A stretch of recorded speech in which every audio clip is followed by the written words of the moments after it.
Hello guys, let's try this. അപ്പോൾ ഞാൻ എടുത്തിട്ടുള്ളത് ആൽഫ ലേബലിൻ്റെ ജസ്റ്റ് ഡെയിലി കോള ബോട്ടിൽസാണ്. ഭയങ്കര രസമാണ്. 25% fruit pulp and immunity boosting vitamin C ഉള്ളതാണ്. കോള ഫ്ലേവർ സോഫ്റ്റ് ക്യാൻഡിയാണ്. എനിക്ക് ഭയങ്കര ഇഷ്ടപ്പെട്ടു. ഞാൻ ഇങ്ങനെ കുലുക്കിയപ്പോൾ ഞാൻ താഴെ വിടാൻ പോയി.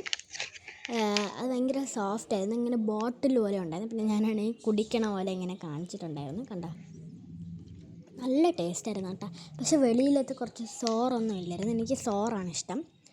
പക്ഷെ കഴിച്ച് നോക്കിയപ്പം കുഴപ്പമില്ല, നല്ല ടേസ്റ്റ് ഉണ്ടായിരുന്നു. വെളിയിലത്തെ ഞാൻ കഴിച്ച് നോക്കിയപ്പം അതാണെങ്കിൽ ഭയങ്കര ഷുഗറി ആയിരുന്നു. പക്ഷെ അത് വേണ്ടായിരുന്നു, എനിക്ക് കുറച്ച് സോറാണ് വേണമായിരുന്നു. ഞാൻ കഴിച്ച് നോക്കിയപ്പോൾ അകത്ത് ഭയങ്കര സോഫ്റ്റായിട്ടും ഭയങ്കര ജെല്ലി ആയിട്ടും സൂപ്പറായിട്ടുണ്ടായിരുന്നു. നല്ല ടേസ്റ്റ് ഉണ്ടായിരുന്നു. ജസ്റ്റ് ഡെല്ലി എന്ന് പറഞ്ഞാൽ ഞാനാണെങ്കിൽ ചുപ്പാ ചിപ്സ് കഴിച്ചിട്ടുണ്ട്. ചുപ്പാ ചിപ്സിൽ എനിക്ക് ഏറ്റവും കോള ഫ്ലേവറാണ് ഏറ്റവും ഇഷ്ടം. അതേപോലെ തന്നെ ഞാൻ ഇതും കഴിച്ചെന്നാണ് വിചാരിച്ചത്. പക്ഷേ ഇത് രണ്ടും വേറൊരു ടേസ്റ്റാണ്. പക്ഷേ വെളിയിലെത്തത് മാത്രം അത്രയേ ഉള്ളൂ. ബൈ ഗൈസ്, ഇഷ്കി ഓൾ.